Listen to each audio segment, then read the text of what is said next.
میرے گھر میں پانی کا قطرہ بھی نہیں، میرے گھر میں دانا بھی نہیں، میرے گھر میں جو بھی نہیں۔ میں آپ سے امداد نہیں مانگنے آیا، دعا مانگنے آیا۔ 3 دن مسلسل میں اللہ کے خزانوں میں دیکھ رہا ہوں کہ تیرے لیے کوئی رزق کا ذرہ جو عاشورہ کے دن اپنے گھر والوں پہ رزق کی وسعت کرے گا۔ میں غلام، اب میں آقا بنا بیٹھا ہوں۔ جمعے کا دن تھا، صبح آ کے کسی نے دروازے میں، میرے گھر میں چیونٹیاں اور مکوڑے کیڑے نہیں ہیں، تو اس بات کی دلیل ہے گھر میں کوئی ذرہ ہی نہیں گرتا۔ کتنے فاقے ہیں، گھر میں مشکیزہ ہے وہ بھی پھٹ گیا ہے۔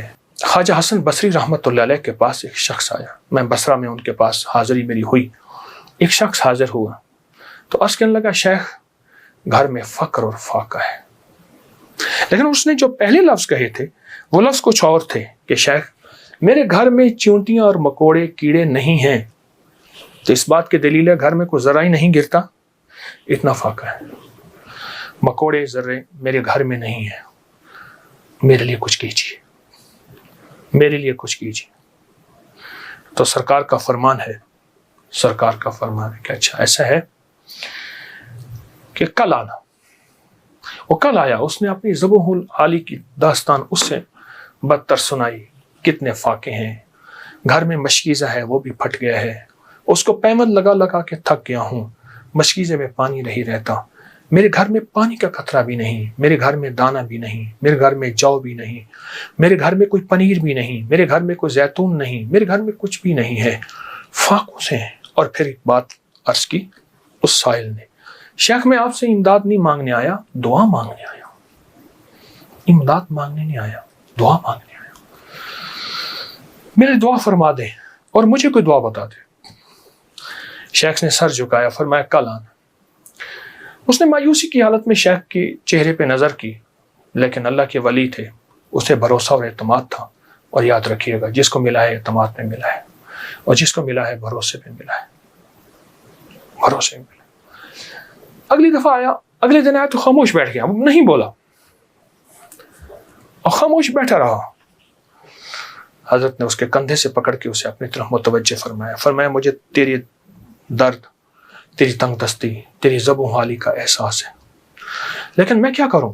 میں 3 دن مسلسل اللہ کے اوامر کی طرف متوجہ ہوں، 3 دن مسلسل میں اللہ کے خزانوں میں دیکھ رہا ہوں کہ تیرے لیے کوئی رزق کا ذرہ ہے، کوئی رزق کا دروازہ ہے، مجھے نظر نہیں آ رہا، لیکن ایک دور روشنی نظر آ رہی ہے، اور وہ ہے 10 محرم کا، عاشورہ کا دن، ایک تیرے لیے روشنی ہے، وہ نظر آ رہی ہے۔ اگر تو اس پہ مطمئن ہوتا ہے تو پھر تیری 10 نسلوں کے لیے رزق کے دروازے ہیں۔ اور فرمایا، سینے پہ ہاتھ رکھ کے فرمایا، حسن اس بات کا اللہ کی رحمت سے گواہی دیتا ہے کہ تیری 10 نسلوں میں رزق، وسعت، برکت کے دروازے۔ جب اس نے 10 نسلوں کی بات سنی، اس کا سانس میں سانس حوصلہ آیا، اور وہ بیچارہ جو مایوسیوں میں چلا گیا تھا اس کے اندر کچھ جان اور رمق آئی، تو کہنے لگا، حضور آپ فرمائیں میں کیا کروں؟ فرمایا، روزی کر، محنت کر، روزی کر، محنت کر، اور کچھ کما، کچھ بچا، کھا بھی صحیح، لیکن تھوڑا تھوڑا عاشورہ کے دن کے لیے بچا، تھوڑا تھوڑا 10 محرم کے لیے بچا۔ جب 10 محرم قریب آئے تو 1 محرم کو میرے پاس آ جانا، 1 محرم کو میرے پاس آ جانا۔ کہا ٹھیک ہے، وہ چلا گیا۔ 1 محرم سے پہلے وہ آ گیا، شیخ نے دیکھا، پہچان لیا، اسے بٹایا، محبت دی، فرمایا اب جتنے پیسے تیرے پاس ہیں، تو اس نے کہا چند درہم ہیں، اور میں بہت ہیں، چند درہم ایسا کر گھر والوں پہ خرچ کر 10 محرم، یہ چند درہم 10 محرم گھر والوں پہ خرچ کر، کیونکہ آقا کا فرمان ہے جو عاشورہ کے دن اپنے گھر والوں پہ رزق کی وسعت کرے گا، عاشورہ کے دن، 10 محرم کے دن اپنے گھر والوں میں کو کھلا رزق دے گا اور ان پہ خرچ کرے گا۔ ایک روایت میں ہے کھلا، مفہوم عرض کر رہا ہوں، ایک میں ہے خرچ، جتنا توفیق ہو خرچ کرے گا، تو اللہ جل شانہ اس کی نسلوں کو فقر فاقے سے بچائیں گے، اور اللہ اس سے راضی ہوں گے، اور اس کے لیے جنت کے وعدے ہیں۔ آپ نے اسے وعدے سنائے اور وہ چلا گیا۔ سال کے بعد آیا تو دیکھا کہ ایک دور سے ایک شخص ہے جس کے ساتھ 3 اونٹنیاں ہیں، ایک پہ خود بیٹھا ہے، 2 پیچھے چل رہی ہیں۔ اس نے آ کے اونٹنیاں بٹھائیں، بٹھانے کے بعد جب شیخ کے پاس قریب آیا تو شیخ نے پہچانا یہ تو وہی شخص ہے، لیکن آج اس کی حالت بدلی ہوئی ہے، اس کے نقشے بدلے ہوئے ہیں، اس کی کیفیتیں بہت زیادہ بدلی ہیں، کیا ہوا؟ اس نے آ کے سلام عرض کیا، ادب سے بیٹھا اور کہنے لگا حضور آپ کے عمل نے مجھے رنگ دیا، میرا ذرہ ذرہ کا کمایا ہوا تھا، میرا ذرہ ذرہ کا حلال جمع کیا ہوا تھا، اس ذرہ ذرہ کے جمع کیے نے میرے لیے حیرت انگیز رحمت اور برکت کے دروازے کھولے۔ آپ نے فرمایا یہ جو اونٹنی جس پہ بیٹھ کے آیا ہوں فلاں نسل کی اعلیٰ اونٹنی ہے، ایک شخص کو میں نے دیکھا وہ آواز لگا رہا ہے کوئی اس اونٹنی کو خرید لے، چاہے ادھار پہ لے لے اور میں اس سے پیسے بعد میں لے لوں۔ تو میں نے اس سے پوچھا کہ اس اونٹنی کے بارے میں تجھے کیا عیب ہے، تو اسے زبردستی آخر کیوں بیچنا چاہتا ہے؟ کہا وہ خاموش رہا، کہا کہ میاں اگر لینا ہے تو لے لو ورنہ ہم چلے ہیں۔ کہا نہیں بتائیں۔ جب میں نے اصرار کیا، کہا کہ میں نے اس اونٹنی کے بارے میں، اس اونٹنی کا خواب دیکھا اپنے بارے میں، اس کو خواب میں دیکھا، اپنے بارے میں دیکھا کہ میرے لیے یہ اونٹنی موافق نہیں ہے اور میں کسی ایسے شخص کو بیچوں جو ضرورت مند ہو، چاہے وہ ادھار لے لے۔ اور کہا وہ زبردستی مجھے کہنے لگا تم لے لو۔ میں نے کہا میرے پاس 1 درہم بھی نہیں ہے، 1 درہم تو 1 درہم 1 دونک بھی نہیں ہے، 1 اوقیہ کچھ بھی نہیں ہے۔ کہا کچھ نہیں ہے، اونٹنی لے لو، اسے بیچو، جو منافع ملے تم لے لینا، جتنے کی بکے مجھے دے دینا، میں تم سے نہیں پوچھوں گا۔ کہا زبردستی اونٹنی کے لگام مجھے دے کے چلا گیا۔ کہا میں پریشان ہوا تو اچانک میرے دل میں آواز آئی، میرے بندے بن مانگے رزق مل رہا ہے، قدردانی کر، لے لے۔ بس اس آواز نے مجھے تسلی دی اور اس آواز سے میں مطمئن ہوا اور کہنے لگے کہ بس میں پھر اس اونٹنی کو لے کے چلا شام تک۔ ایک صاحب نے دیکھا، کہا واہ ایسی زبردست اونٹنی کہاں سے لی؟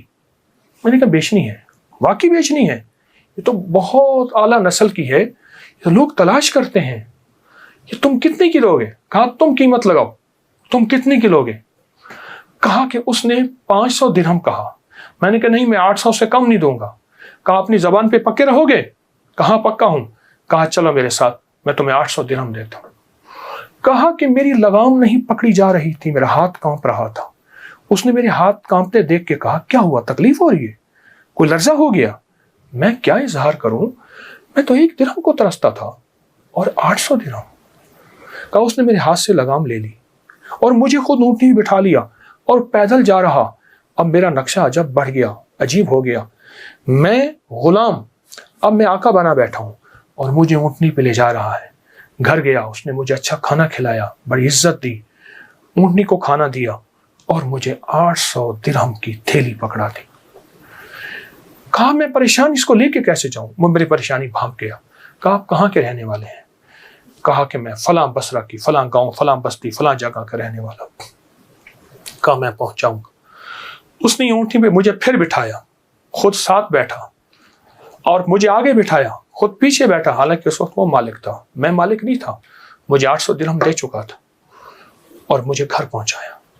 کانپتا ہوا جب میں گھر پہنچا، میری بیوی نے مجھے لرزے کی حالت میں دیکھا تو پریشان ہو گئی، کیا ہوا؟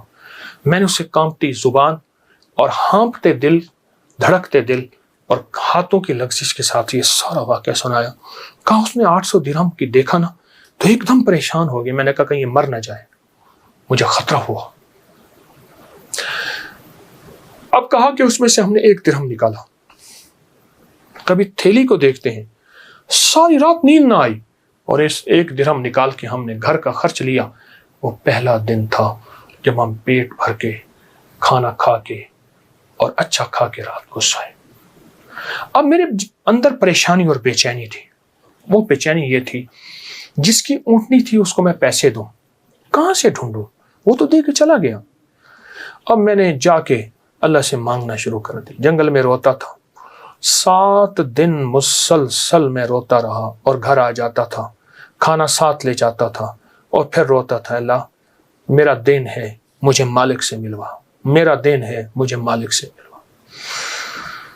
کہا کہ جمعہ کا دن تھا، صبح صبح آ کے کسی نے دروازے پہ آواز دی، میں پہچانا کہ وہی بندہ ہے، دیکھا تو وہی ہے، میں گلے لپٹ گیا، اسے رویا بہت زیادہ، میرا محسن تھا، میں اسے چوم رہا تھا، میں سر سے پاؤں تک اسے چوم رہا تھا۔ کہا وہ شرمندہ ہو رہا تھا، تو میں نے اسے یہ سارا واقعہ سنایا، ایسے اونٹنی دی، ایسے ایک بندہ ملا، اور اس نے 500 اور میں نے 800 درہم، اور اس نے مجھے 800 درہم دیے، اب تک ہم اس میں سے 5 درہم خرچ کر چکے ہیں، یہ تھیلی ہے، یہ آپ اس میں سے لے لیں۔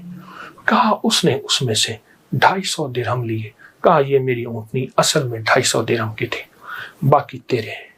کہا جب اس نے کہا نا تیرے ہیں تو میں ایک دم پریشان ہوا کہ اتنے پیسے میرے کیسے ہو سکتے ہیں، میرے باپ دادا نے آج تک اتنے پیسے نہیں دیکھے، غربت تو میں نے ورثے میں پائی تھی، غربت تو ورثے میں پائی تھی۔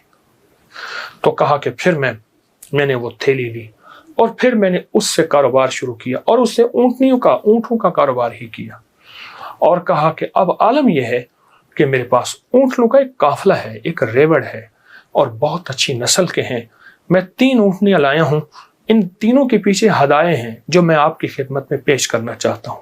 حضرت نے اسے لنگر خانے میں دے دیا، جمع کرا دیا، اور وہ کئی دن حضرت کی خدمت میں رہا اور چلا گیا۔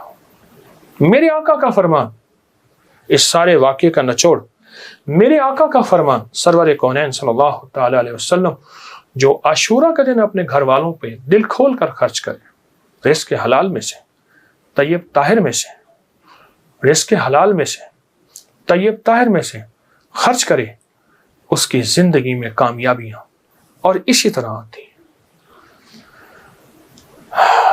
میرے حضور کے ایک ایک فرمان میں سچ ہے، حقیقت ہے، حقیقت ہے۔ اگر زندگی کے سبق میں آگے بڑھنا ہے، کامیابیاں آگے اور سبقت لے جانا ہے، تو ان فرامین پہ عمل کریں۔ یہ جو چھوٹی چیزیں میں نے آپ کی خدمت میں عرض کی ہیں، ان پہ عمل کریں۔